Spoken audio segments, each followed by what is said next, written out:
Yeah, I'd like him to come and ask some questions. On January the 11th, we had a computer malfunction at the FAA, and every plane in the nation was grounded, the first time since 9/11. February the 3rd, I think it was, we had this train wreck with a bunch of chemical cars exploding on the people of East Palestine.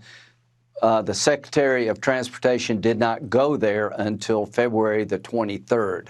If a Republican had done what he did, they'd be calling for his resignation.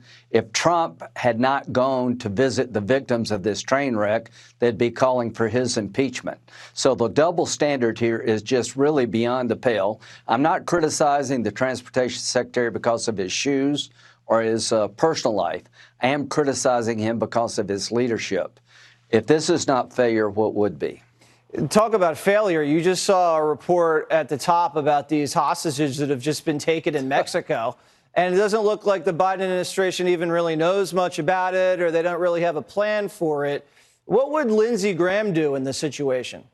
Well, I would follow Bill Barr's advice and get tough on Mexico. It's not just the hostages. Number one, I'd do everything I could to get them back. I'd do what Trump did. I'd put Mexico on notice. If you continue to give safe haven to fentanyl drug dealers, then you're an enemy of the United States. 70 to 100,000 people have died from fentanyl poisoning coming from Mexico and China, and this administration has done nothing about it. So Bill Barr's idea about I'm going to introduce legislation, Jesse, to make certain Mexican drug cartels, foreign terrorist organizations under U.S. law, and set the stage to use military force if necessary to protect America from being poisoned by things coming out of Mexico. So what would Lindsey Graham do? I would tell Mexican government, if you don't clean up your act, we're going to clean it up for you.